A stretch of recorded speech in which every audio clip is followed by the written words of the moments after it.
Hi, welcome to my channel.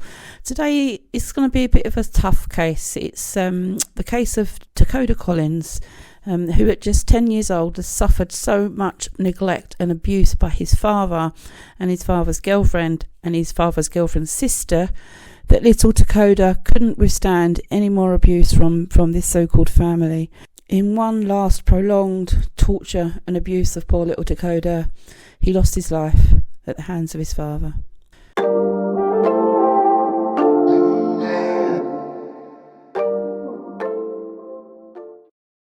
This case is for mature audiences only. Trigger warnings here because there is talk of child sexual abuse, child physical abuse and neglect. Takoda Hayden Collins was born on December the 18th, 2008 in Dane County, Wisconsin. From his birth to his murder in 2019, at just 10 years old, Takoda, his life was full of neglect and hurt and abandonment. Takoda was born to Al-mutahan McLean and Robin Collins, who both were addicted to substances, to drugs, unfortunately.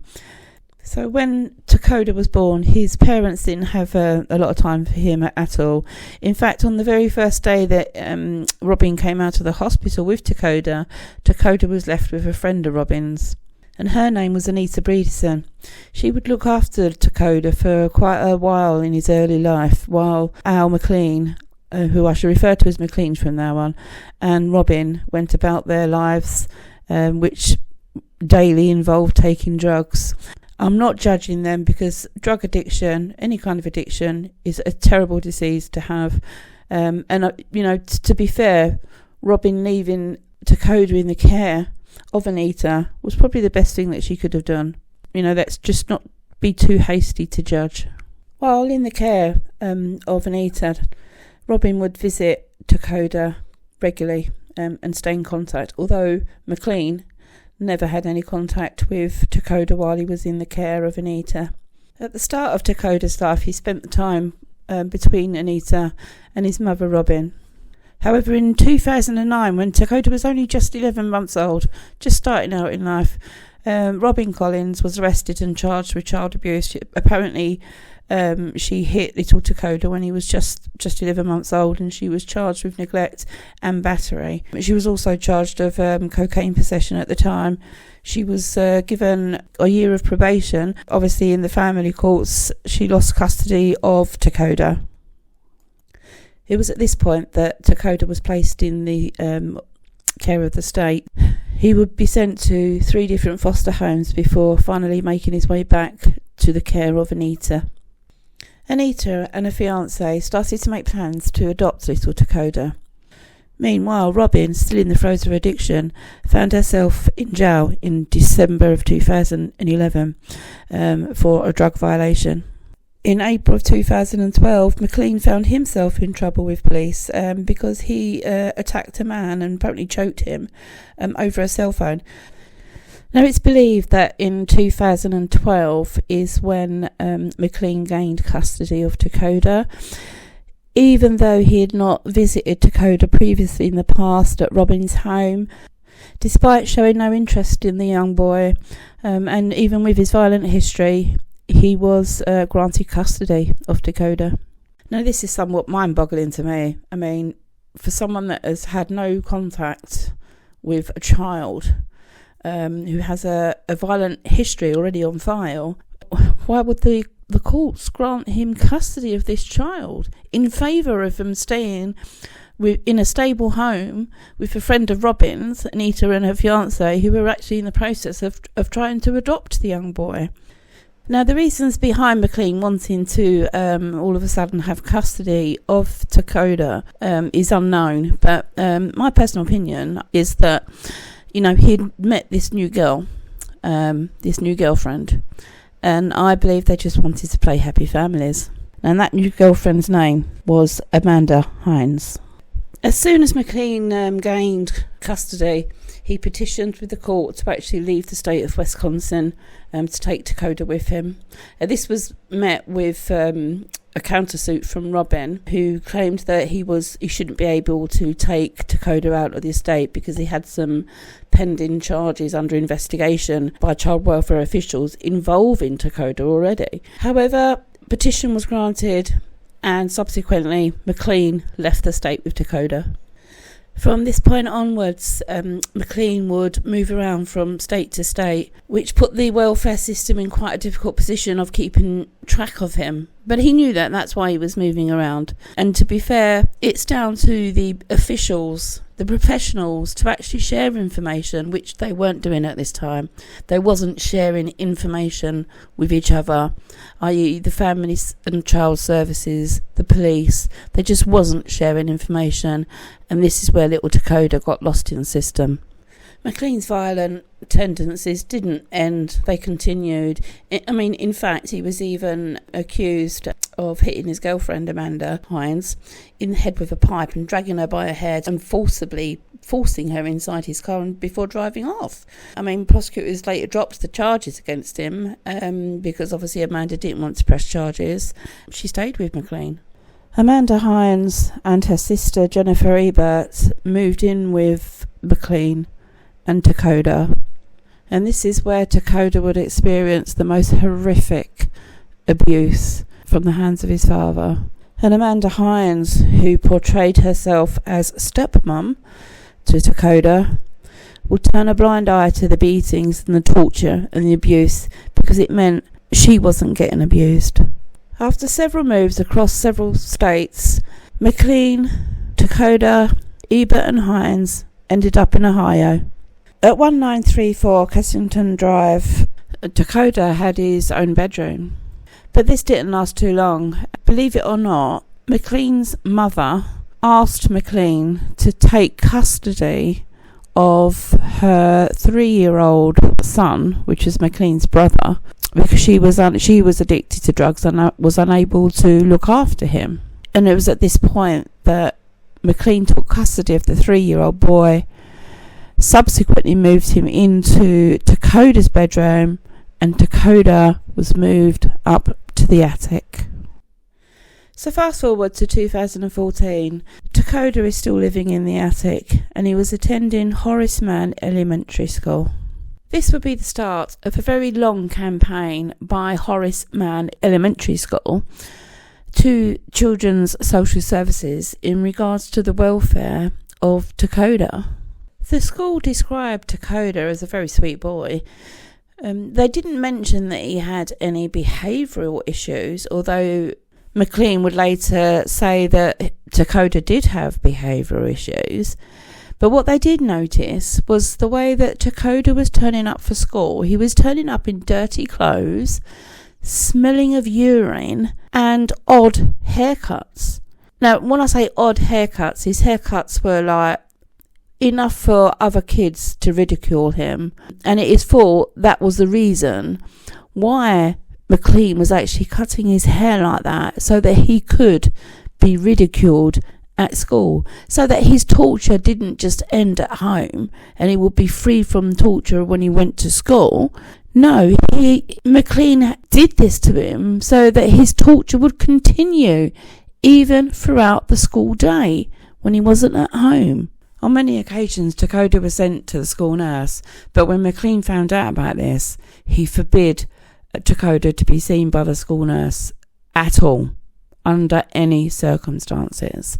The school had made 17 separate concerns, allegations and reports to Children and Family Services in regards to the welfare of Takoda. Each time the Child and Family Services turned up at Takoda's home, McLean coached Hines and Ebert and even Takoda himself, giving the illusion that everything was okay. There were no unannounced visits, so all the visits were planned, giving McLean ample opportunity to present that his family home was absolutely perfect and that Takoda wasn't being abused at all. Social services turning up at McLean's door became an inconvenience for him, He knew that the allegations were coming from the school, so what did he do? He withdrew Takoda from the school and told authorities that he was going to homeschool him.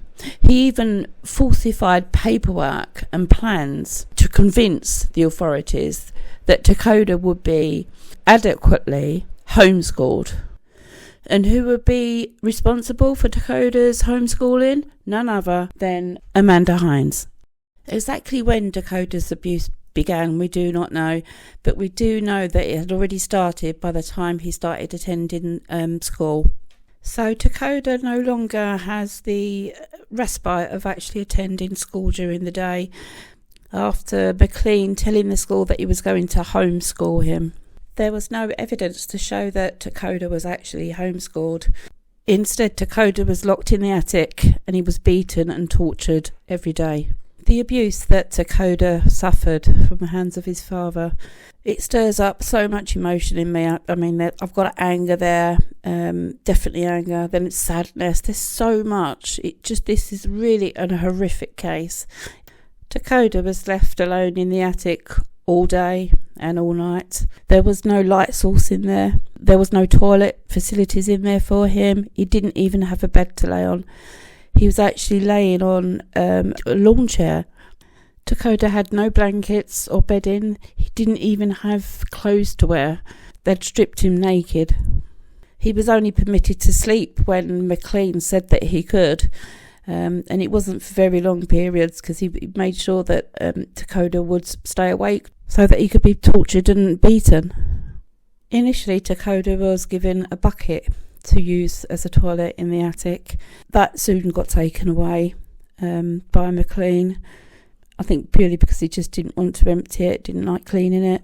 So just once a day, Takoda was allowed downstairs to use the bathroom, and he could only use the bathroom or come downstairs if McLean's little brother, the 3-year-old child, was either asleep or out.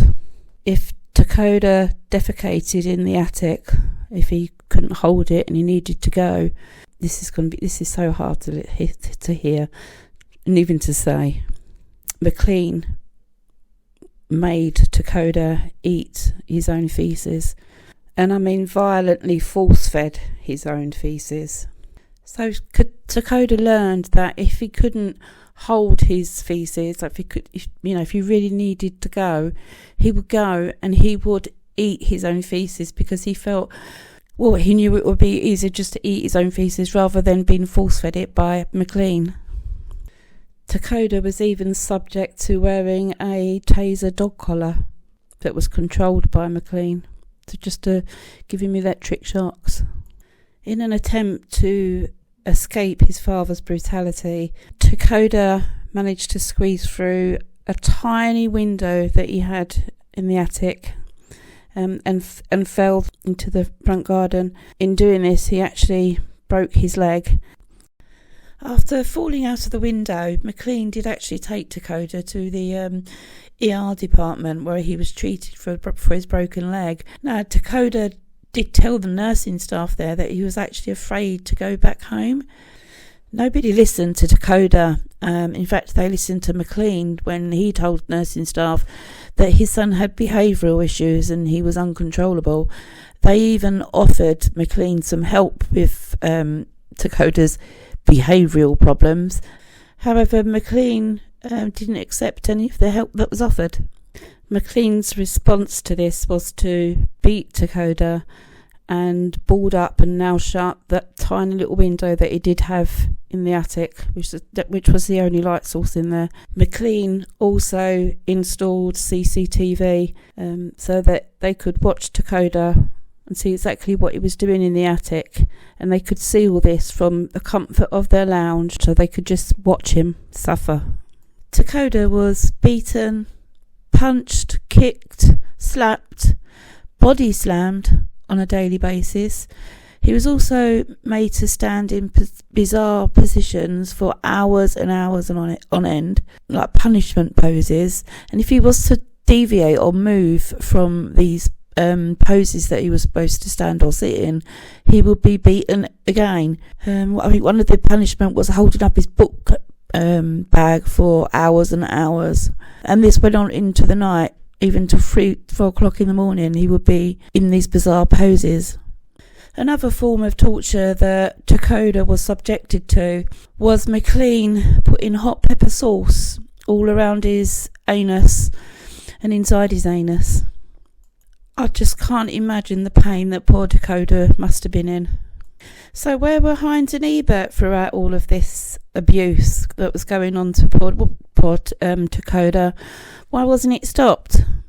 Well, Ebert and Hines, although it's not clear whether they directly was involved with the abuse of poor Takoda, but they certainly knew it was going on, and they did nothing to step in and try to stop it. In fact, if either of them thought that Takoda was being unruly or not listening, they would tell McLean so that McLean could inflict punishment, well, abuse. Although McLean had evaded the child services knocking on his door and intervening, Robin made a 991 call for, in regards to the welfare of her son, and pled with police to go around there and do a welfare check. Regional dispatch. Hi, I need to speak with somebody about doing a welfare check on my son, who I believe is in danger right now. Okay, at what address? 1934 Kensington Drive. 1934 Kensington Drive. And I don't know how you guys do things or how it works or anything, but I believe that his father is abusing him and hurting him, and that he's too scared to tell anybody because his father won't let him talk to anybody. He's pulled him out of school. So if you guys need my permission, I'm giving you guys full permission to pull him to the side and speak with him without his father present. Okay, what's your name? My name is Robin Collins, and I'm his mother. Okay, and what's the custody situation with you guys? He has full custody. Our custody agreement is that he's supposed to bring him back to the state 4 times a year. I'm supposed to have phone conversations with him once a week, talk to his schooling, and talk to his doctors. He has not abided by the court order in 4 years. I did not know where he was living because he was supposed to be living in Erie, Pennsylvania. Thank God that he caught a drunk driving in Dayton, Ohio, and now I have his address.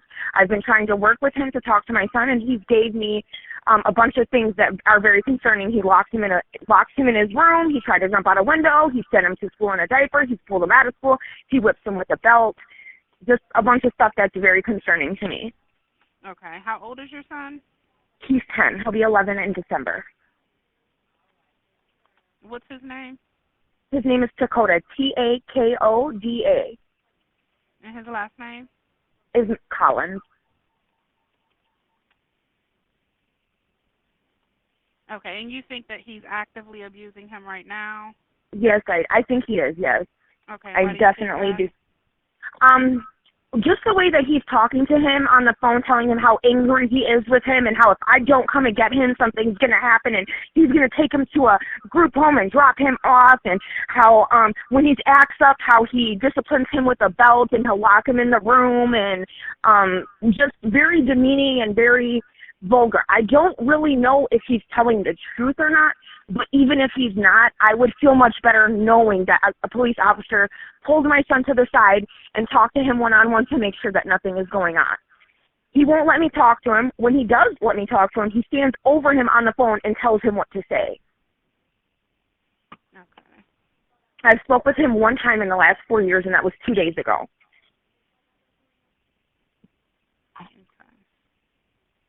And what's the father's name? His name is Al, A-L, and his last name is McLean, M-C-L-E-A-N.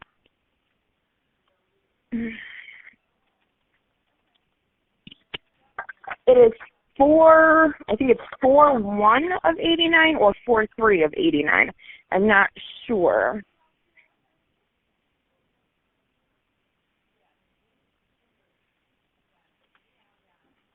And so you heard him yelling on the phone? I have it recorded, ma'am, where he's talking about how he's so angry at Takoda and how he hates him, and just like a whole bunch of stuff. He yells at him, he's screaming at him, telling him to get on the floor, just like all types of stuff. Okay, we'll go ahead and get an officer out there. An officer will give you a call. Just keep in mind when they call from a private or blocked numbers.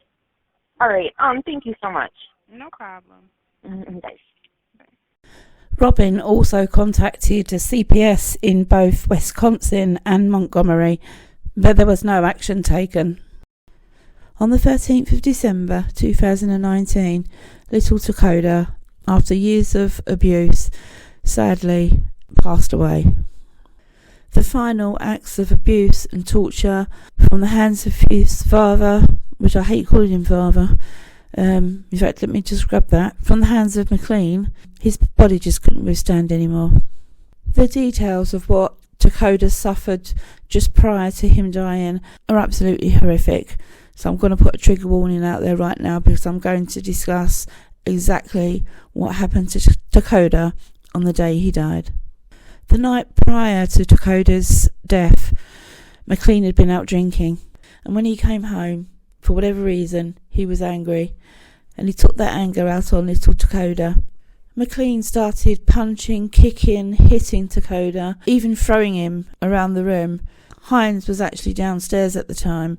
Not only could she see all this happening from the monitor, she also heard Takoda screaming out, "No more." He wanted his daddy to stop. This beating went on for hours. Hines, who was in the lounge, actually fell asleep on the couch. When she woke up, McLean was punching Takoda in the stomach repeatedly. McLean left the attic and went downstairs to the lounge, but the abuse of Takoda didn't even stop there. From the lounge, McLean was shouting up to Takoda, calling him derogatory names such as a fag, mama's boy, sissy, and so on and so forth. It was the job of Ebert to look after the kids for the majority of the time. She would look after the younger brother of McLean, and in regards to Takoda, she was the one that would bring him downstairs to allow him to use the bathroom once a day. The only reason that McLean allowed Takoda to actually come down and bathe once a day was not for the welfare of him. McLean would later say that he actually stunk of faeces, and he was describing how the smell of faeces would come down the stairs and how his younger brother would smell it, and he couldn't stand that smell. So that was the only reason. It was for his comfort that Takoda was allowed to have a bath once a day. On the morning of December the 13th, 2019, Ebert called for Takoda to come down to the bathroom so that he could use the bathroom and have a wash. Takoda, having suffered a severe beating the previous night, was unsteady on his feet. He was wobbling, and he was holding on to the sides of the staircase, trying to make his way downstairs. When McLean heard all the commotion coming from the stairway, his response was to go up to Takoda and elbow him in the back before sending him back upstairs to the attic. Once back in the attic, McLean ordered Takoda to fold away his lawn chair and to then bend over into a punishment pose, but he wasn't moving fast enough for McLean. This disgusting excuse for a father then ordered Takoda to lay on the floor flat on his stomach. And then McLean, a fully grown man, stood on the back and neck of Takoda. McLean then lifted his hands up to the attic ceiling so that he could apply a maximum amount of pressure to Takoda's small, frail body. McLean then left the attic and went downstairs to the lounge to watch some TV. After a while, he decided to go back upstairs to the attic to punish Takoda some more. McLean beat and dragged Takoda around the attic and then poured hot pepper sauce on his anus, something that McLean described as his parenting tool, something that he would do quite regularly. On this rare occasion, Takoda was actually wearing a pair of shorts, and during this attack he'd actually soiled his shorts. This angered McLean even more. He grabbed Takoda by the ears and forced him down the stairs to the bathroom. McLean filled the bathroom sink with water and ordered Takoda to clean his shorts. Takoda, weak from the beatings, wasn't moving fast enough for McLean, and McLean actually told him, "If you don't hurry up, I'm going to drown you." Jennifer Ebert, who was sat in the lounge, then told police once she was interviewed that she heard splashing and Takoda gasping for air repeatedly. Ebert went on to tell police in her interview that McLean dragged poor Takoda back upstairs to the attic. She said that she was sitting in the lounge and watching on the CCTV camera. She said she saw Takoda laid on the lawn chair on his side and that McLean was behind him, making repetitive movements with his hand. She described that this went on for several minutes, and then McLean came down the stairs holding a broken chair leg, which he threw behind the TV. McLean had just brutally raped Takoda. As Takoda laid in the fetal position, he shouted down, "Daddy, help." His voice was ignored, and it was the last thing he would ever say. When McLean later returned to the attic, he found Takoda unresponsive.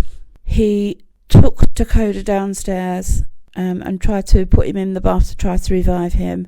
Takoda remained limp and unresponsive. First of all, he thought that he was playing, which just astounds me. He said that in his police interview. He wasn't sure if he was faking it or not. He then got Takoda dressed, and only then did he dial 911. Throughout the call, I've tried to get this for you actually, but I've not been able to. Throughout the call, McLean was complaining of how bad Takoda's behaviour was and how unmanageable he was. Even the 911 operator had to try to bring him back on track so that she could find out exactly what was going on. So she did have to pull him back from the conversation quite a few times. While on the call, McLean was given instructions on how to start CPR on Takoda. When it came to actually giving Takoda some breaths, you could hear McLean actually gagging as he was trying to do this. And he told the operator, he smells so bad. Talking of Takoda, he said when he put his mouth on his, he said there's like something's rotten inside his stomach, and he was gagging. Takoda was actually bleeding internally from his injuries. When paramedics arrived, McLean was seen standing outside of the property and actually sort of at the bottom of the pathway, which immediately the emergency responders found odd, because, well, I found it odd as well, because I would still be inside doing CPR and being with my child, but no, he was stood outside. Just bearing in mind that McLean was on his own. Ebert and Hines weren't even at the property at this time. Paramedics rushed to the scene. They found Takoda laying on the floor. They tried their best to save Takoda. They took him off to hospital, but he was pronounced dead on arrival. Takoda died just 5 days before his 11th birthday.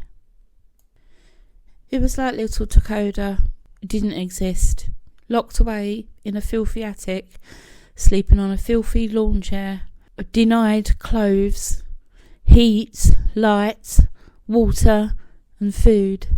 There wasn't even any pictures of Takoda in the home.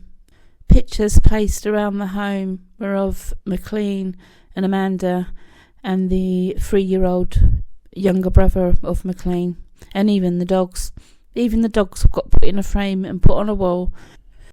It was quickly established by medical professionals and the authorities that Takoda had been brutally abused over a long period of time. McLean was the first to be arrested and brought in for police questioning. Hines and Ebert would follow.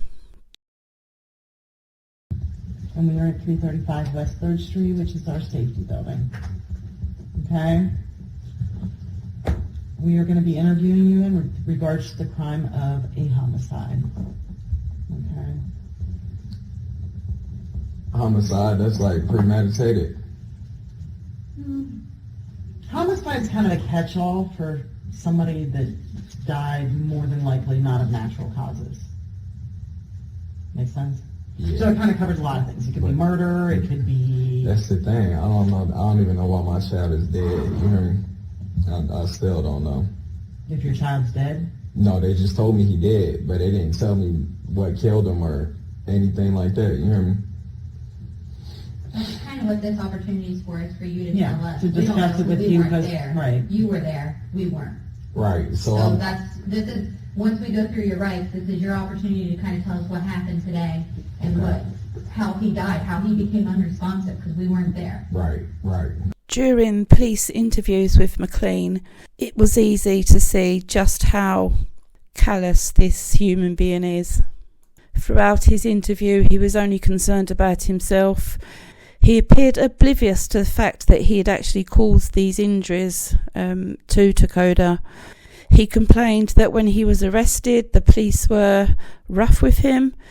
He complained once he got into the police station that he hadn't had a drink of water for quite a while. He also complained of his handcuffs hurting him and that he hadn't slept in 3 days. Blaming this on Takoda by saying that he was uncontrollable and misbehaving and throwing himself around. I mean, what the actual fuck? It's the worst case of victim blaming that I've ever heard of.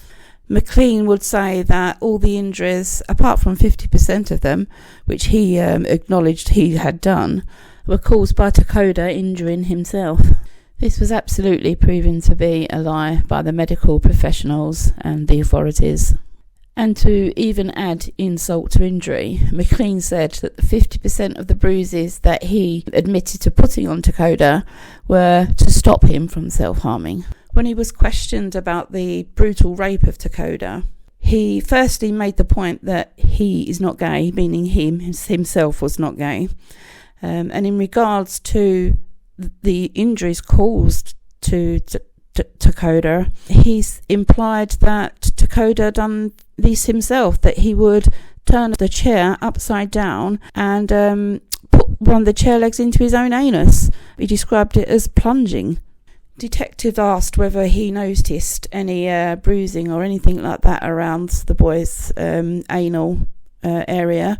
McLean nonchalant said, yeah, there was a little bit of a swelling and there was a little bit of blood, but it wasn't bleeding that bad.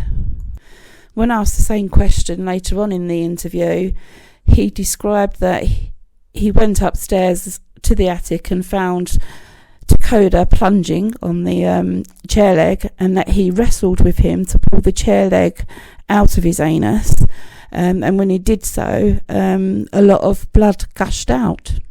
As it became clear towards the end of the interview and McLean realised that, he was going to go to jail, he asked about the death penalty. He was worried about the death penalty. The interview ended with McLean telling police officers that he was scared for his life. The interviewer was even so shocked by this comment that she actually asked him, "You're scared for your life?" And he said, "Yes, I am." While McLean's ass was hauled off to jail, and before Hines and Ebert would join him, Hines would have several telephone conversations with McLean. She had set up a GoFundMe page, telling people it was for Takoda, when in fact it was to raise bond for McLean. She eagerly told McLean that her mother had donated $50 to the fund already. A long way to go though, because McLean's bond was actually set at $1 million. The two of them spoke of how they weren't responsible for Takoda's death and that they had done everything they could to get him help. There was absolutely no remorse from either of them. McLean could be heard begging Hines not to leave him, telling her that he was scared for his life in jail and that being in jail wasn't a nice place and it was very dangerous, and he'd already been attacked once already. McLean could even be heard crying throughout these phone calls. He also complained of being tired and hungry and that his bed in jail was too hard for him to sleep on. I'm not even going to go there. You let your son sleep on a dirty lawn chair with no blankets or anything, and you're telling me that a jail bed is too uncomfortable. The pair also discussed trying to regain custody of McLean's younger brother, who had been taken into care, telling each other how much they missed him and how much they loved him. Oh, they're trying to say that the dog bit him. No. I know. So I never Because they asked the neighbor if they ever seen him outside playing with the dogs. Mm. The man, he said he hung up on him. Right. He came into his house. Right. That's what I mean. They looking for trouble. I know. They're looking for it and they're not going to find anything.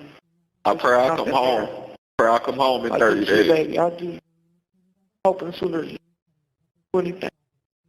Give me some paperwork, house arrest. Give me Anything. parole. You don't need to be locked up here. Nah. I just want to get some help. Get married. Yeah. And never leave the house again. Hey, baby. I don't want to go nowhere no more. I want to get out of Ohio.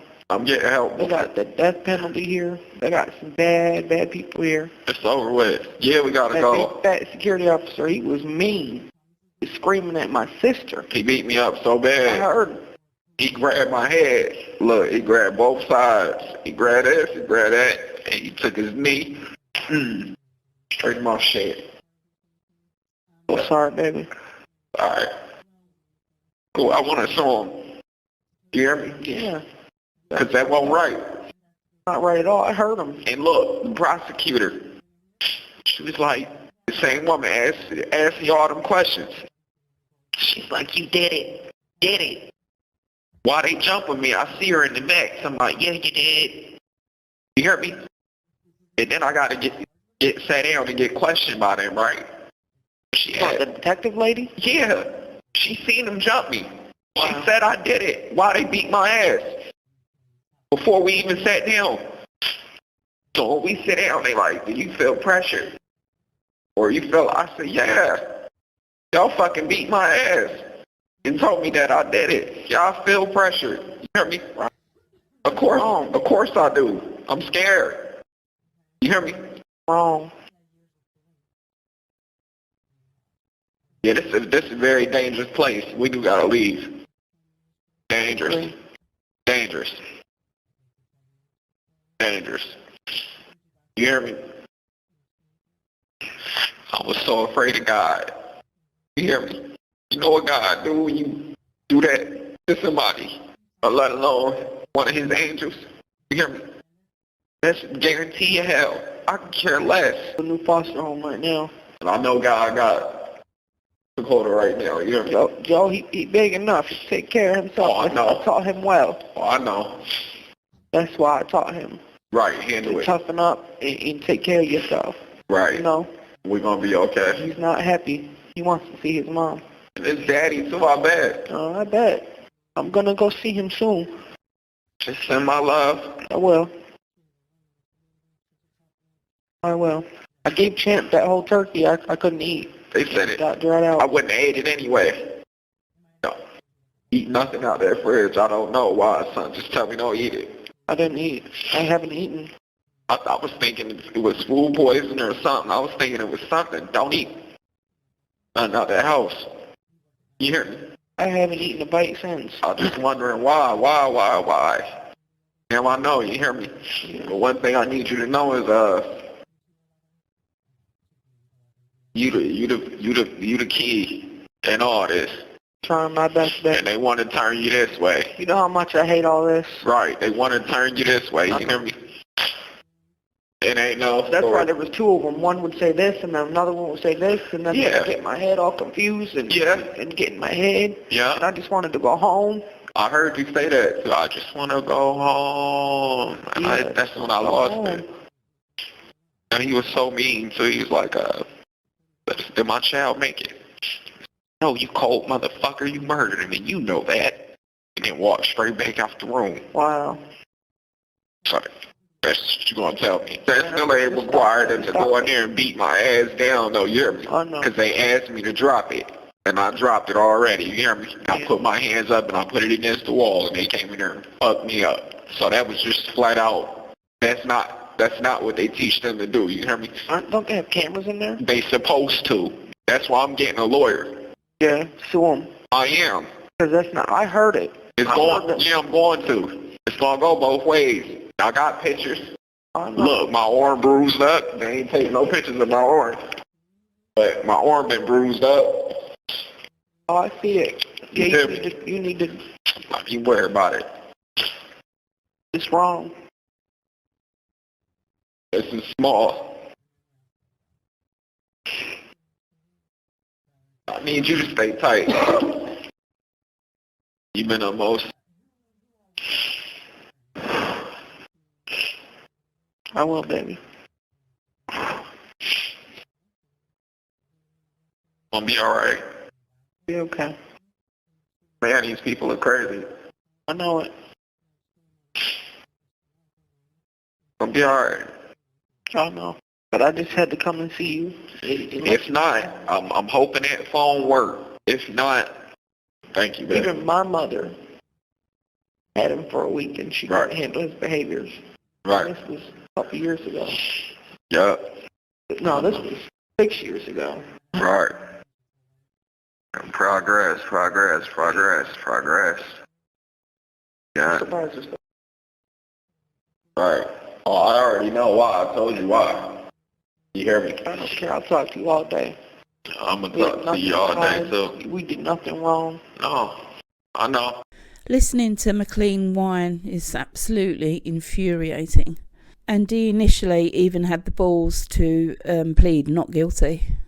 After further evidence was gathered by the police, which included an iPad found in the home, which had pictures of Takoda in various different punishment poses, Hines and Ebert were both taken into custody and charged. McLean was charged with murder, kidnapping from when he took Takoda out of school, endangering children, 3 counts, and rape by force. Hines was charged with manslaughter and 3 counts of endangering children, and Ebert was charged with manslaughter and 1 count of endangering children. McLean ended up changing his plea to guilty, and Hines and Ebert both pled guilty. McLean was sentenced to 51 years to life and was registered as a Tier 3 sex offender.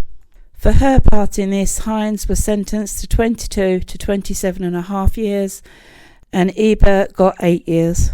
The estate for Takoda Collins filed a wrongful death lawsuit against Montgomery Children and Family Services, basically for their neglect and inaction in keeping Takoda safe, despite numerous calls to them. And there was a settlement agreed for $3.5 million. Just to make it absolutely clear that McLean had already been sentenced and found guilty by the time the lawsuit was settled, so he doesn't get a penny, thank God. However, the mother, Robin Collins, she gets $50,000. The grandmother gets $100,000. There's 2 half brothers of Takoda's. One's age 14 and one was age 11. Both got $572,450 each, as did Takoda's half-sister, who was 10 at the time, received the same amount as well. I pray that Robin's £50,000 share is spent wisely to get the help, maybe to come off drugs and to beat her addiction. I really do. And I pray to God that McLean has nothing to do with Takoda's half brothers and sister. Robin, I know she was in contact with him for a while, and she said that she lost contact and she made 1 phone call or 2 maybe to social services. It wasn't even by Robin. I know she was in contact with him for a while, and she said that she lost contact and she made 1 phone call or 2 maybe to social services. It wasn't enough. No one did enough to save Takoda. Due to this case, there were new legislation and laws put into place to protect children from Montgomery. I do hope that lessons were learned from this to stop this happening again to another child. This has been one of the hardest cases I've covered. It's hard to comprehend that someone could do this to a child, to their own child. Sleep easy, baby. Thanks for watching, everybody. If you want to see more cases or a particular case that you would like me to cover, feel free to leave a comment. Appreciate a like and a subscribe. That would be really good. Anyway, thanks for watching. Toodaloo.